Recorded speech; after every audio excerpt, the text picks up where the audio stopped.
ආ JCB දෙයක් කරගෙන දැම්ම වැඩ කරා. ආ ඔය ඉතින් නිකන් තියෙන සල්ලි ටි බැංකුවල. ඔව් ඉතින් ඔව් ඉතින් ඩිපොසිට් දැම්මත් පොලියක් තියේ.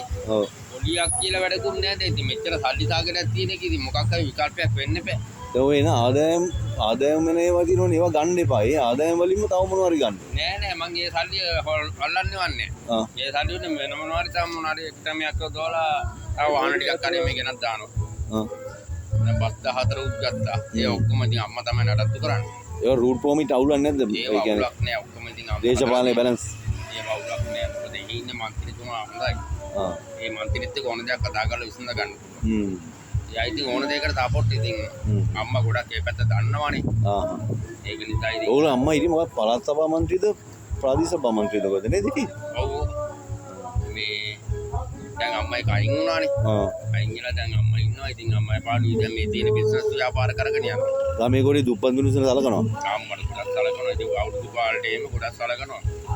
මිනිතුන් නැති බැරි මිනිස්සු මේ පාර දන්සල දෙන්න බැරුණා කියලා 42ද කොහෙද නේද දන්සල දෙනවා ඔයගොල්ලෝ අම්මා ඉඳලම කරන එකක් නේ ඒක. ඔව් අම්මා ඉන්න කාලේම කරන එක අපි ලොකෝට මම දන්සල මේ පාර දුන්නා.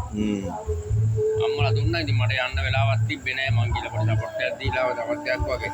ඔව් කට්ටිය ඉතින් ඉන්නෝනේ වැඩට. ඕන තරම් ඉතින් සපෝට් එකක් දෙන්න සාච්චර ගන්නත් නෑ. ඉතින් බිස්නස් උත් තියෙන හැමදේම තියෙනවා. ටොකකට පහකුත් තියෙනෝනේ බදුල්ලේ ටවුන් එකේ. ඔක්කොම ඉතින් අම්මා කරගෙන යනවා. අක්කලාම ඉන්නේ රටවල් වලනේ. දැන් ඉතින් කසාදයක් බඳින්න තමයි තියෙන්නේ. දැන් ඉතින් කසාදයක් බඳ ගන්න ඕනේ. හොඳ කෙනෙක් හම්බෙන්න ඕනේ. හොඳ කෙනෙක් සල්ලි විනාශ කරන්නේ නැතුව ඉතින් ආන්න හරි මට මේකයි අර ටික හොඳ වෙන්න ඕනේ. පච්ච හැම ගහපු ගෑණි වුණත් එහෙමද කැමති නෑ. ඒකට මම වැඩි කැමති නෑ ටිකක්. ඒ වැඩන්නේ රස්තිය අදුවගේ නේ. ඔව්. හරි මචං මේ යාළුවගේ එක නම තියනද?